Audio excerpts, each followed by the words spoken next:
The following excerpt of this podcast was recorded in August 2018 with Tyler Casselman. Tyler practices Brazilian Jiu-Jitsu and Wing Chun and currently teaches at Refuge Martial Arts in Shanghai, China. Link to Tyler's channel in the description below and a link to the full podcast. Check it out. Even now in modern day Wing Chun, I mean, it's much the same like BJJ or like any kind of community like that. You know, you have like this camp, and then, you know, you have like 10th Planet, and then you have Gracie, you have Gracie Baja, you have Atos, and then, you know, you have the Danaher Death Squad. I mean, there's kind of camps and lineages, and they have, you know, varying agreements and disagreements with each other. And there's so there's much drama politics here. and, you know, but one thing I really like about Jiu-Jitsu, particularly over Kung Fu, is that, you know, when people trash talk in Jiu-Jitsu, something actually happens.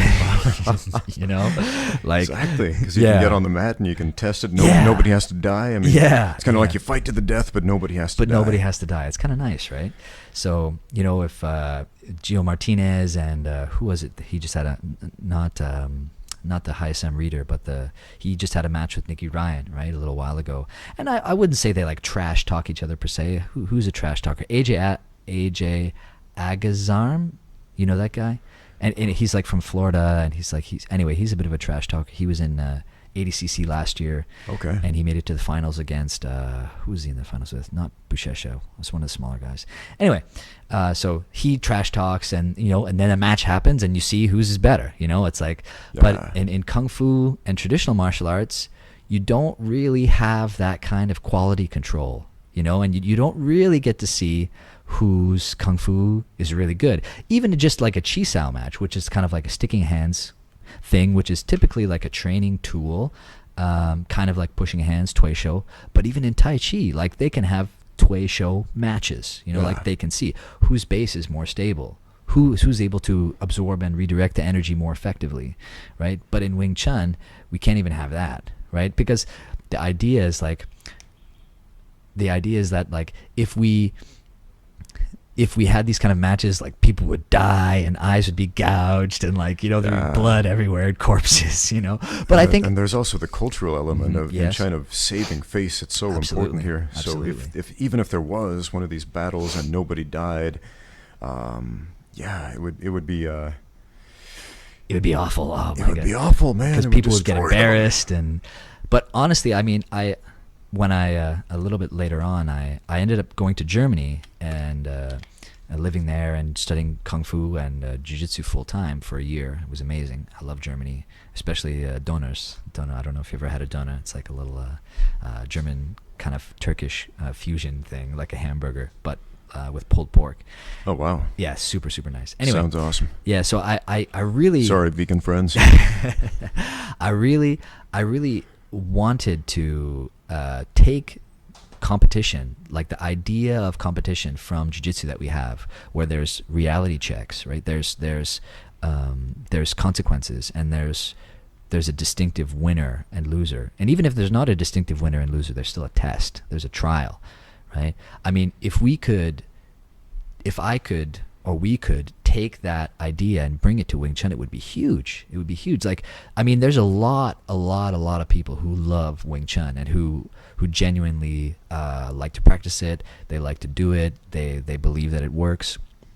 But we don't really have a forum a forum or a format that we can compete under. Because, like, kind of there's, when you Chi Sao with someone, like when you train together Wing Chun, if you're from like a different school or if you're from the same school or whatever it is, there's kind of like a subtle agreement where it's like you agree to be cool and I agree to be cool and we're both cool. And if you hit me, that's okay. And if I hit you, that's okay. Like, we're not trying to break each other's noses or gouge each other's eyes out or like do like knee in the balls and all this kind of stuff. There's like this kind of a social contract that we have with each other, right? Okay. But when it comes to competition and like, oh, mine is better than yours or my style is better than your style, I think it's tough to keep people on that kind of a social contract. And typically one of the big criticisms that people have of Wing Chun competitions is like it just turns into like a punching fest, right? Like, so we're doing our chi sao stuff, we're doing our sticking hands, and people just like, and just like start punching like wild animals. Yeah, I've seen that a lot on the few occasions where I've seen Wing Chun practitioners spar live. Often it starts out looking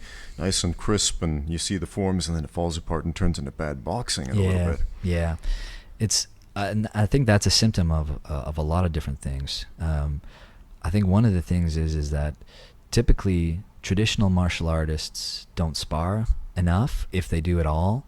And the bigger issue is that they don't spar with other styles. Yeah. Right? Like if you sparring with your training partners and your training mates is one thing, right? But the thing is like you're both under the same umbrella, right? Like I know the same techniques that you know. Maybe you know them better, or maybe I know them better, but they're still the same techniques. And you're coming at each other with this kind of almost like a noise canceling thing. You know, it's like you cancel out each other. Where you can really start to test and see if your techniques work is when you start to practice and train with other styles, right? So it's like if you're a traditional martial artist and like, let's say, okay, let's take my example, right? Say you do Wing Chun and you don't spar. Okay, well, you're screwed then. I mean, if you just do the forms and some applications, I mean, maybe just do it for fun, and that's okay too. But if you only spar with people from your own school, that's okay. But it's not as good as sparring with someone from another school, because I think the social contract between those people is a little bit different. And like, let's say, for example, even like, let's say we're training partners and we both train at the same school. It's like so I think subconsciously, if you're like, say you're feeding me punches, right? Like, so I get to practice my techniques, you're giving me pressure and stuff.